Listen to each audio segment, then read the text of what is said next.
আশা করি সকলে ভালো রয়েছেন। সকলের সুস্বাস্থ্য কামনা করে আজকের ভিডিও শুরু করছি। খুব সহজে অল্প কিছুক্ষণের মধ্যে আমরা একটা প্রেজেন্টেশন ফাইল বা প্রেজেন্টেশন কীভাবে খুব মনোমুগ্ধকরভাবে উপস্থাপন করতে পারি কিংবা সেটাকে তৈরি করতে পারি সে বিষয় নিয়ে আজকে আলোচনা করব।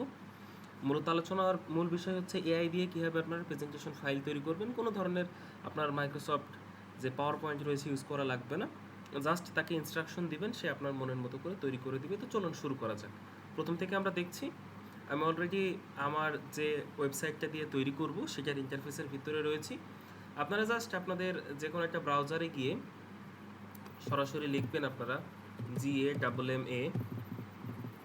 GAMMA gamma.app। এটা লিখে যদি আপনারা ইন্টার করেন আপনাদের সামনে প্রথমে যেটা আসবে, হ্যাঁ এই যে এটা, ঠিক আছে। এটার ভিতরে আমি অলরেডি ঢুকে আছি এবং এটা সম্পূর্ণটা ফ্রি এবং এখানে আমি কতগুলো কাজ করেছি। তো আপনারা এআই দিয়ে কীভাবে একটা মনোমুগ্ধকর প্রেজেন্টেশন ফাইল তৈরি করবেন, তো চলুন সেটা আমরা দেখে নিই। তো উপরে দেখতে পাচ্ছেন এখানে লেখা আছে ক্রিয়েট নিউ এআই। আমি ক্লিক দিলাম, এখানে আমাকে অপশন দিল পেস্ট ইন টেক্সট। আমি যে বিষয়টা নিয়ে লিখতে চাই সে বিষয়ের উপর যদি আমার ডিটেলসে টেক্সট থাকে একটা বড় ধরনের, সেই টেক্সটটা আমরা এখানে পেস্ট করে দিতে পারি। 2 নম্বর হচ্ছে জেনারেট। এটা সব থেকে আধুনিক পপুলার লেখায় আছে create from a 1 line prompt in a few second. Just আপনি আপনার টপিকসটুকু লিখে দেবেন এটাতে। আর তারপরে একটা হচ্ছে যে আপনার একটা পিডিএফ ফাইল রয়েছে, পিডিএফ হতে পারে, ডক ফাইল হতে পারে, প্রেজেন্টেশন হতে পারে, যে কোনো ধরনের ফাইল হোক না কেন সেটা ওনাকে দিবেন, ওনারা সরাসরি একটা প্রেজেন্টেশন তৈরি করে দিবে। তো আমার কাছে যেহেতু সময় নাই, টেক্সট নাই, আমার কাছে পিডিএফও নাই, আমার কাছে জাস্ট হেডিংটুকু রয়েছে। আমার টিচার আমাকে একটা কাজ দিয়েছে, আমাকে বলেছে একটা প্রেজেন্টেশন তৈরি করে নিয়ে আসবো। তো উপরে আমার এখান থেকে অটোমেটিক প্রেজেন্টেশন সিলেক্ট করা আছে। কার্ড আমি কতগুলো নিতে চাচ্ছি সেটা সিলেক্ট করে দিচ্ছি। আমি নিতে চাচ্ছি এখানে 10টা পর্যন্ত ফ্রি, আর 10টার উপরে গেলে এগুলো প্লাস, হ্যাঁ বা প্লাস বা প্রো আপনাকে পেমেন্ট করা লাগবে। আমি 10টার মধ্যেই থাকছি। আমি এখানে জাস্ট আমার টপিকসটুকু লিখে দিচ্ছি, অর্থাৎ কোন টপিক সম্পর্কে আমাকে আসলে করতে হবে কিংবা হচ্ছে লিখতে হবে, কিংবা আমার কোন টপিক সম্পর্কে প্রেজেন্টেশনটা হবে। তো আমার প্রেজেন্টেশনের টপিকস আজকে হচ্ছে, আমি লিখে দিই হচ্ছে অডিট রিস্ক। এই সম্পর্কে আমাকে আমার টিচার বলেছেন যে করে নিয়ে আসছে। আমি জেনারেট আউটলাইনে ক্লিক দিলাম। এটার উপর আউটলাইনে ক্লিক দিলে এরা কিছু সময়ের মধ্যে 10টা স্লাইড হুটহাট করে তৈরি করে ফেলবে। এরপর আপনাকে জাস্ট একটু নিচে আসতে হবে, আপনি কোন ফ্রেমওয়ার্কটা নিতে চাচ্ছেন সেটা এখান থেকে সিলেক্ট করে দেবেন, অর্থাৎ টাইটেলটা, লেখাটা কীরকম আপনি চাচ্ছেন। তো এখানে এটা বাই ডিফল্ট এটা করা আছে, আমি এইটা সিলেক্ট করে দিচ্ছি একটু সুন্দর করে। এরপরে নিচের দিকে আসলে মিডিয়াম চাচ্ছেন আপনি টেক্সট না ডিটেইলসে চাচ্ছেন সেটাও লিখে ঠিক করে দিতে পারেন। ব্রিফে চাইলে ব্রিফ ঠিক করে দিতে পারেন। এখানে ক্লিক করুন, এআই ইমেজ রয়েছে, অটোমেটিক রয়েছে, ইলাস্ট্রেশন রয়েছে, অ্যানিমেটেড জিআইএফ রয়েছে। আপনি যেটা দিবেন সেগুলো ওখানে রান করবে কিংবা কাজ করবে, ওগুলো চলবে।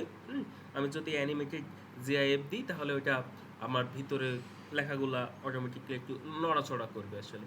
দেন আমি যদি জেনারেটে ক্লিক দিই, ওরা আমাকে একটা ইনস্ট্রাকশন দিবে যে দেখুন ইনস্ট্রাকশনটাতে কি হয়। ওরা আমাকে বলবে যে আপনি এই আউটলাইন থেকে কিংবা এখান থেকে বের হবেন না, যে don't close this tab while generating on this progress. এটা চলবে যখন, আমাকে এখান থেকে বেরোতে নিষেধ করছে এবং অটোমেটিক দেখুন স্লাইড তৈরি হচ্ছে।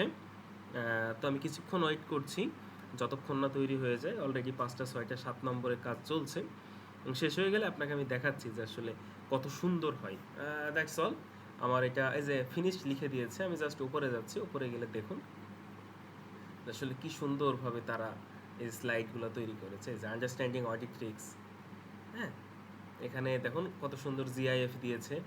দেন তারা উপরে এই যে কি সুন্দর একটা অ্যাসেসিং ইনহেরেন্ট রিস্ক, হ্যাঁ, তারপরে হচ্ছে evaluating control risk, managing detection risk, হ্যাঁ, ম্যাটেরিয়ালিটি, এই যে দেখুন তীর চিহ্ন, এই যে যখন আসলে যে জায়গার জন্য যেটা লাগে, হ্যাঁ, সেটা খুব সুন্দরভাবে দিয়ে ওরা আমার জন্য একটা সুন্দর প্রেজেন্টেশনের টপিকস কিংবা ফাইল ওরা তৈরি করে দিয়েছে।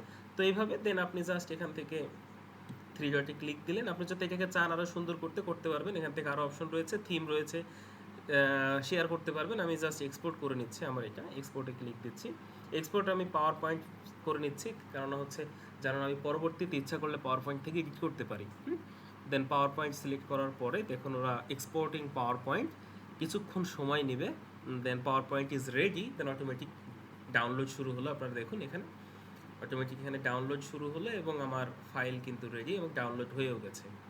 এখানে আমি গেলে দেখতে পাই এই যে আন্ডারস্ট্যান্ডিং অডিট রিস্ক ফাইলগুলো আমার অলরেডি রেডি হয়ে গেল। এভাবে কিন্তু আপনারা চাইলেই খুব অল্প সময়ের মধ্যেই আপনাদের প্রেজেন্টেশন ফাইলগুলো এই ওয়েবসাইট থেকে অর্থাৎ gamma.ap থেকে তৈরি করে নিতে পারেন। এছাড়া আরও কিছু ওয়েবসাইট রয়েছে, আপনাদেরকে প্রিফার করে দিচ্ছি। আপনারা এখান থেকে কিসের হেল্প নিতে পারেন?